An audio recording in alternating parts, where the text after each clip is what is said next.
kel екен күлім деп, әрқашанда мейірім төккен күлім деп, ақ жаулығы желбіреген әжетай, мың алғысын айтады күлім кеп. Немере ыстық екен баласынан, аташым сен бар асылдан, артықсың сен бар асылдан. Алғысты бір өзіңе жаудырамын, көзім алғыс аналарға, аты да өзі де ұлы тұрар алда. Отан мен туған және кемесесін, нәр алған аналардан даналарда. Бірлікте бақта сынар тынық бұлақ, таң шапақ сәулесінде жарық шарап.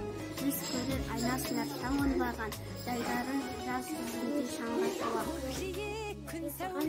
әрқашан мейірімді төктің маған, жүректің анам ыстық махаббатын, әкетай шексіз алғыс айтам саған. Ұстаз деген ұлы сөз ұлағатты, ол болмаса кім береді парасатты. Асылын беріп шәкірт бойларына, ағартқан сол ішінде қара шашты. Ұстазға әркім басын иію керек, кемеңгер ақылшын деп білуі керек. Сен бүгін керемет болып кетсең дағы жеткізген сол ұстаз деп білуі керек. Жақсылар ұмытпайды ұстаздарын, олар ойлайды, олар сонымен ұштағанын, мәңгілікке мақтанып өтеді ұстаз, шәкіртінің биікке шыққандар. Ұстазым сөзің асыл бағыл, әр сөзі мұң жоқ, ертегі дәмік шәкірттің баласына қадірлеген. Ұстазым мұң алғысты саған жетпес. Бауырын, ол сырласым, қиналғанда шынды айтарым, мұнда сен. Шын достыққа тең келмейді ештеңе, алғыс айтып достық жыры шыққалсын. Қуанышта жетпей жетіп өмірді, шын ниетпен алғыс айтар күндері, хақынаңа ғалап, бақытты бір заманмен байлап тұрған күндері, күндердің шуағы молы болсын, күндердің жарық болсын, сырлы болсын, жерімі қойналы, ұрыс күшті болсын, жерім ұйқына қақты болсын. Ержан жүрегімен құшақ жайып, көп халықтың жатты қарсы алып, ізгілікпен бауырымды шақырып, дастархан дастарханнан дәм алып.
Шәкірттерім, болашағым, арманым, қанат қағып биіктерге самғағым, сендерсіңдер болашағы елімнің, шексіз алғыс айтамын мен жандарым.